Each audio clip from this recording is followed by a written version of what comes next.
മഴതോരും മുൻപേ സീരിയലിൻ്റെ latest episode review ആണ് പറയുന്നത്. അങ്ങനെ ശിവശങ്കരനും രാജീവനും കൂടി കിട്ട് ചാൻസ് അങ്ങ് മുതലാക്കുകയാണ്. വൈജയന്തി ഹോസ്പിറ്റലിൽ സീരിയസ് ആയിട്ട് കിടക്കുമ്പോഴും അലീനെ എങ്ങനെയെങ്കിലും ആ വീട്ടിൽ നിന്നും അടിച്ചിറക്കാമെന്നുള്ള ചിന്തയിലാണ് അവർ രണ്ടുപേരും നടക്കുന്നത്. ശിവശങ്കരനും രാജീവനും ഓരോന്ന് പ്ലാൻ ചെയ്യുന്നുണ്ട്. ഒരു പക്ഷേ ആഗ്രയിൽ നടന്ന കാര്യങ്ങളൊക്കെ മനുവിന് അറിയാമോ എന്നൊരു ഡൗട്ടും അവർക്കുണ്ടായിരുന്നു. അങ്ങനെയാണെങ്കിൽ പണി പാടും. ഇപ്പോഴാണെങ്കിൽ ബാലചന്ദ്രൻ വീട്ടിലില്ലതാനും. അലീനയെ ഇറക്കി വിടാൻ പറ്റിയ കറക്റ്റ് ടൈം ഇതാണെന്ന് രാജീവൻ പറയുന്നുണ്ട്. നമുക്കവളെ ആ വീട്ടിൽ നിന്നും പുകച്ചു പുറത്തു ചാടിക്കാമെന്ന് തീരുമാനിക്കണം അവർ.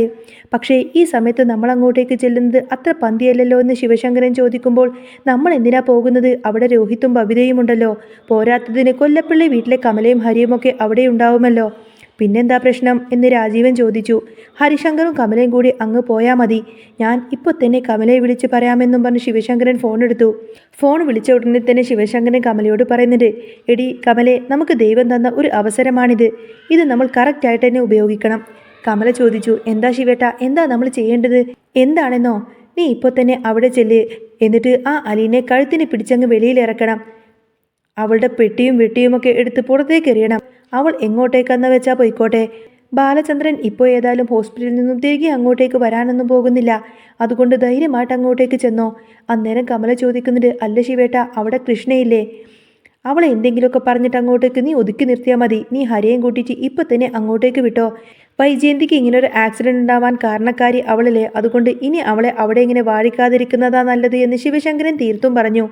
ഇത് കേൾക്കാൻ കാത്തിരുന്ന കമല നേരെ ചെന്ന് മുത്തശ്ശിയോടൊരു കള്ളം പറഞ്ഞു. ആ കടപ്പാടൊരു വീട്ടിൽ പിള്ളേര് മാത്രമേ ഉള്ളൂ. ഞാനൊന്ന് പോയിട്ട് വരാമെന്ന് പറഞ്ഞ് അവിടെ നിന്ന് മുത്തശ്ശിയോട് നുണ പറഞ്ഞിറങ്ങാണ്.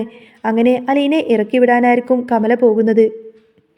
അലീനെ ഇറക്കി വിടാനാണ് പോകുന്നത് എന്ന് പറഞ്ഞാൽ മുത്തശ്ശി ഒരിക്കലും അതിന് സമ്മതിക്കില്ലല്ലോ എന്ന് കരുതിയിട്ടോ കമല അങ്ങനെ ഒരു നുണ പറഞ്ഞത്. ഹരിശങ്കരനോട് കാര്യം പറഞ്ഞപ്പോൾ അവൻ 100 വട്ടം സമ്മതം. തൻ്റെ കാരണം അടിച്ചു പൊളിച്ചവരോട് പക വീട്ടാൻ ഇതിലും വലിയൊരു അവസരം കിട്ടാനില്ലല്ലോ. അതുകൊണ്ട് തന്നെ ഹരി സന്തോഷത്തിലാണ്. ഹരി ഉടനെ തന്നെ ബൈക്കെടുത്ത് അമ്മയോടും കയറാൻ പറഞ്ഞു നേരെ കടപ്പാട്ടൂർ വീട്ടിലേക്ക് ചെന്നു. ഈ സമയം അവിടെ കൃഷ്ണമോളാകെ ടെൻഷനിലായിരുന്നു. അവൾ അലീനയോട് ചോദിക്കുന്നുണ്ട്, ചേച്ചി, എനിക്ക് അമ്മയൊന്ന് കാണണമെന്നുണ്ട്. സാരമില്ല മോളെ, ഇപ്പോൾ അങ്ങോട്ടേക്ക് ചെന്നാലും ആരെയും കാണാൻ പറ്റില്ലല്ലോ എന്നല്ലേ പറഞ്ഞത്. അലീന അവളെ സമാധാനിപ്പിച്ചു. കൃഷ്ണമോളുടെ സങ്കടം അലീനക്ക് മനസ്സിലാവുന്നുണ്ട്. അതുപോലെ അലീനയുടെ ഉള്ളിലെ നീറ്റിൽ കൃഷ്ണമോൾക്കും അറിയാം. വൈജയന്തി തൻ്റെ അമ്മയാണെന്ന് അലീനക്കും അച്ഛനും മാത്രമേ അറിയാവുള്ളൂ. എങ്കിലും അതിൻ്റെ വേദന അവൾ അനുഭവിക്കുന്നുണ്ട്. രോഹിത്തും ബബിതയുമാണെങ്കിൽ അലീനയെ കണ്ടപ്പോൾ മുതൽ ചീത്ത വിളിയാണ്. എടി, നീ ഈ വീട്ടിൽ കാല് കുത്തിയതിന് ശേഷമാണ് ഈ വീട്ടിലെ പ്രശ്നങ്ങളൊക്കെ തുടങ്ങിയത്. എൻ്റെ അമ്മയ്ക്ക് എന്തെങ്കിലും പറ്റിക്കഴിഞ്ഞാൽ നിന്നെ ഞാൻ വെറുതെ വിടില്ല എന്ന് രോഹിത്ത് ആക്രോശിച്ചു. അലീന അതൊന്നും തന്നെ മൈൻഡ് ചെയ്തില്ല. കാരണം അവർ തൻ്റെ സഹോദരങ്ങളാണല്ലോ. അമ്മ ജീവിതത്തിലേക്ക് മടങ്ങി വരണമെന്ന് മാത്രമേ അവൾ അപ്പോൾ ആഗ്രഹിക്കുന്നുള്ളൂ. അവൾ വീണ്ടും ബാലചന്ദ്രനെ വിളിച്ചു. മോളെ, എന്തെങ്കിലും പുരോഗതിയുണ്ടെങ്കിൽ ഞാൻ അങ്ങോട്ടേക്ക് വിളിച്ചു വെക്കാം. നീ ധൈര്യമായിട്ടിരിക്കൂ എന്നൊക്കെ പറഞ്ഞ് ബാലചന്ദ്രൻ അവളെ ആശ്വസിപ്പിച്ചു. അപ്പോഴാണ് അങ്ങോട്ടേക്ക് ഹരിശങ്കരും കമലയും പാഞ്ഞു വരുന്നത്. അവരെ കണ്ടതോടുകൂടെ തന്നെ ബബിതയും രോഹിത്തും ഇറങ്ങിച്ചെന്നു. കമല നേരെ ചെന്ന് ചോദിച്ചു, അവളെവിടെയാ ആ അലീന? അവൾ മുറിയിലുണ്ടെന്ന് പറഞ്ഞപ്പോൾ കമല രോഹിത്തിനോട് പറയാണ്, എടാ, ഈ അവസരം ഇനി നമ്മൾ കളയരുത്. നീ പോയിട്ട് അവളുടെ സാധനങ്ങളെല്ലാം എടുത്തങ്ങ് വെളിയിലേക്ക് എറിഞ്ഞേക്ക്. അവൾ ഇപ്പം തന്നെ ഇവിടെ നിന്നും ഇറക്കി വിടണമെന്നും പറഞ്ഞ കൂട്ടത്തിനെ അങ്ങോട്ടേക്ക് ചെല്ലാണ്. അന്നേരം ബബിത ചോദിച്ചു, അല്ല, ഇത് വലിയ പ്രശ്നമാവില്ലേ? എന്ത് പ്രശ്നം? ബാലചന്ദ്രൻ ഹോസ്പിറ്റലല്ലേ, നീ ധൈര്യമായിട്ടിരിക്കുക എന്നൊക്കെ പറഞ്ഞ ഹരിശങ്കർ അലീനയുടെ മുറിയിലേക്ക് പാഞ്ഞു കയറി. അലീന അപ്പോൾ അടുക്കളയിലായിരുന്നു. ഹരിശങ്കറും ബബിതയും കൂടി അലീനയുടെ ബാഗും തുണികളുമെല്ലാം തന്നെ മുറ്റത്തേക്ക് വലിച്ചെറിഞ്ഞു. ബഹളം കേട്ട് കൃഷ്ണമോൾ അങ്ങോട്ടേക്ക് ഓടി വന്നു. നിങ്ങൾ എന്താ ഈ കാണിക്കുന്നത്? എന്താ ഇത് എന്നൊക്കെ പറഞ്ഞുകൊണ്ടതിനെ അവൾ കരഞ്ഞുകൊണ്ട് ചോദിച്ചു. നീ മിണ്ടാതിരുന്നോ? ഞങ്ങൾക്ക് ഇഷ്ടമുള്ളത് ഞങ്ങൾ ചെയ്യും. നിന്റെ അമ്മയ്ക്ക് ആക്സിഡൻ്റ് ഉണ്ടാവാൻ കാരണം ഇവളാണ്. നീ ഇവളോട് മിണ്ടരുത് എന്ന് രോഹിത് കൃഷ്ണയെ വിരട്ടി.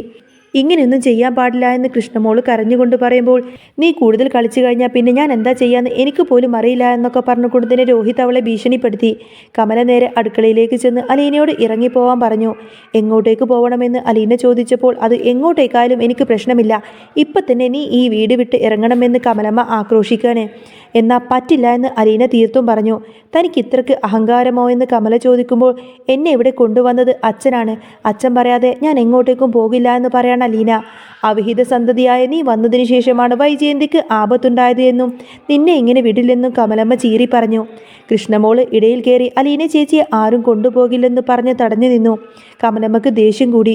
നീ വെറുതെ വാശി പിടിക്കണ്ട എന്ന് കൃഷ്ണയോട് പറയാണ്. രോഹിത് അവിടെ വന്ന് കൃഷ്ണയോട് ആജ്ഞാപിച്ചു. നീ മര്യാദക്ക് മുറിയിൽ പോയി ഇരിക്കാൻ നോക്ക്. അച്ഛൻ ഈ കാര്യമെല്ലാം അറിഞ്ഞു കഴിഞ്ഞാൽ വലിയ പ്രശ്നമാകുമെന്ന് കൃഷ്ണമോള് മുന്നറിയിപ്പ് നൽകിയിരുന്നു. ഇവളെ എങ്ങനെ പുറത്താക്കണമെന്ന് എനിക്ക് നന്നായിട്ട് അറിയാമെന്നും പറഞ്ഞ് രോഹിത് അലീനയുടെ അടുത്തേക്ക് ചെന്നു. മര്യാദക്ക് ഇറങ്ങിപ്പോടോ എന്ന് അലീന പറഞ്ഞിട്ടും രോഹിത് അടങ്ങിയില്ല. അമ്മ ആശുപത്രിയിലാവാൻ കാരണം നീയാണെന്നും ഇവിടെ കാര്യങ്ങളെല്ലാം തീരുമാനിക്കുന്നത് ഞങ്ങളാണെന്നും പറഞ്ഞ് അവൻ അലീനയുടെ കൈ പിടിച്ച് വലിക്കാൻ നോക്കി. അലീനക്ക് കാര്യം മനസ്സിലായിരുന്നു. തൻ്റെ ദേഹത്ത് തൊട്ട വെറുതെ വിടില്ലെന്ന് അവൾ ഉറപ്പിച്ചു. പഴയതുപോലെ അല്ല ഇന്നത്തെ അലീന എന്ന് തോന്നിപ്പിക്കും വിധം അവൾ അവിടെ ഇരുന്ന ഒരു ഗ്ലാസ് കുപ്പിയെടുത്ത് പൊട്ടിച്ചു. വരടാ, നീ എൻ്റെ അടുത്തേക്ക്. നീ എങ്ങാനും എൻ്റെ അടുത്തേക്ക് വന്നു കഴിഞ്ഞാൽ നിന്റെ വയറ്റിൽ ഞാൻ ഇതങ്ങ് കുത്തിക്കയറ്റുമെന്നിങ്ങനെ ദേഷ്യത്തോടെ പറയായിരിക്കട്ടോ അലീന ദേഷ്യപ്പെട്ടുകൊണ്ട് തന്നെ കണ്ണുരുട്ടി പറയുന്ന സമയത്തിന് രോഹിത് അക്ഷരാർത്ഥത്തിൽ ഞെട്ടിപ്പോയി. ഇതിനു മുൻപ് ഇങ്ങനൊരു അനുഭവം ഉണ്ടായതുകൊണ്ട് തന്നെ അവൻ ഒരടി അങ്ങ് പിന്നോട്ട് വെച്ചു. അലീന വീണ്ടും വെല്ലുവിളിച്ചു. വാടാ, നിനക്ക് എന്നെ പിടിച്ച് പുറത്താക്കണ്ടേ എന്നൊക്കെ ചോദിച്ചു. കൃഷ്ണമോൾ ഓടി വന്ന് അലീനയെ പിടിച്ചു മാറ്റി.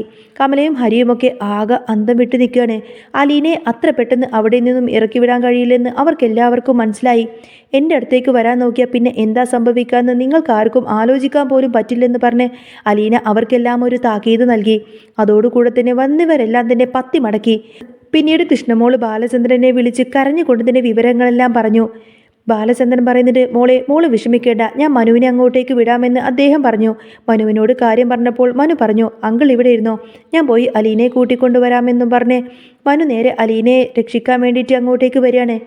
അലീനയും രോഹിത്തും തമ്മിലുള്ള ആ ഒരു പോരാട്ടത്തിന് ശേഷം കടപ്പാട്ടൂർ വീട്ടിൽ വലിയൊരു നിശബ്ദത പടർന്നു. പക്ഷേ അത് കൊടുങ്കാറ്റിന് മുൻപുള്ള ശാന്തതയായിരുന്നു. മനുശങ്കറിന്റെ വരവോടുകൂടെ തന്നെ കഥാസന്ദർഭം പൂർണ്ണമായും മാറുകയാണ്. രോഹിത്തിനെയും കമലയെയും വിറപ്പിച്ചുകൊണ്ട് തന്നെ കയ്യിൽ പൊട്ടിയ കുപ്പിയുമായി നിൽക്കുന്ന അലീനയുടെ മുന്നിലേക്ക് മനുശങ്കർ പാഞ്ഞെത്തുകയാണ്. ആ ദൃശ്യം കണ്ട് മനുശങ്കർ ഒരു നിമിഷം അങ്ങ് തറഞ്ഞു നിന്നുപോയി. അലീന, ഇതെന്താ നീ കാണിക്കുന്നത് എന്ന് മനു ചോദിച്ചപ്പോൾ അലീനയുടെ കണ്ണുകളിൽ നിന്ന് കണ്ണുനീർ ധാരധാരയായി ഒഴുകുന്നുണ്ടായിരുന്നു. ഇവരെന്നെ ഇവിടെ നിന്നും ഇറക്കി വിടാൻ പോവാണ് മനുവേട്ടാ, അച്ഛൻ വരാതെ ഞാൻ എങ്ങോട്ടേക്കും പോകില്ല എന്നൊക്കെ പറഞ്ഞുകൊണ്ട് തന്നെ അവൾ വിതുമ്പലോടെ കരഞ്ഞു. മനു ചുറ്റും നിൽക്കുന്നവരെയൊക്കെ രൂക്ഷമായി നോക്കി. ഹരിശങ്കറിനെയും കമലയും മനു കണ്ടതും അവരൊന്ന് പതുങ്ങി. നിങ്ങൾക്ക് ഇത്രയൊക്കെ ധൃതിയായോ ഈ കൊച്ചിനെ ഇവിടെ നിന്നും പുറത്താക്കാൻ? വൈജയന്തിയൻ്റെ ആശുപത്രിയിൽ മരണത്തോട് മല്ലടിച്ച് കിടക്കുമ്പോൾ നിങ്ങൾക്ക് കിട്ടിയ സുവർണാവസരം ഇതാണല്ലേ? മനുവിൻ്റെ ശബ്ദം ആ മുറിയിൽ മുഴങ്ങി. രോഹിത് എന്തെങ്കിലും പറയാൻ തുടങ്ങും മുൻപേ തന്നെ മനു അവൻ്റെ ഷർട്ടിനങ്ങ് കുത്തിപ്പിടിച്ചു. ഇനി ഇവളുടെ ദേഹത്ത് നീ എങ്ങാനും നിന്റെ വിരലെങ്കിലും തൊട്ടുകഴിഞ്ഞാൽ ഞാൻ അന്ന് തന്നതിനേക്കാൾ വലിയൊരു ഡോസ് തന്നെ നിനക്ക് ഞാൻ തരും, ഓർമ്മയുണ്ടല്ലോ?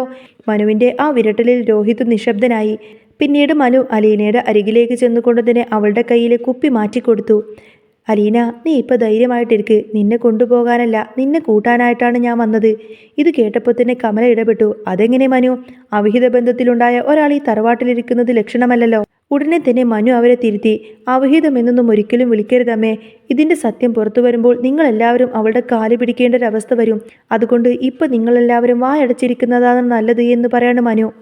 കുറച്ചു സമയം കഴിഞ്ഞ് ബാലചന്ദ്രൻ ആശുപത്രിയിൽ നിന്നും വിളിക്കാണ്. വൈജയന്തിയുടെ ബോധം തെളിഞ്ഞുവെന്നും അവർ ആദ്യം ചോദിച്ചത് അലീനയെക്കുറിച്ചാണെന്നും അദ്ദേഹം പറയുമ്പോൾ വീട്ടിലുള്ളവരെല്ലാവരും ഞെട്ടിപ്പോകുന്നു. വൈജയന്തിയെ ശുശ്രൂഷിക്കാൻ ഇനി അലീന മാത്രമേ കൂടെ ഉണ്ടാവൂ എന്ന നിബന്ധന ബാലചന്ദ്രൻ മുന്നോട്ട് വെക്കുന്നു. തൻ്റെ അമ്മയെ പരിചരിക്കാൻ തനിക്ക് കിട്ടിയ ഏറ്റവും വലിയ ഭാഗ്യമായി അലീന അതിനെ കാണും.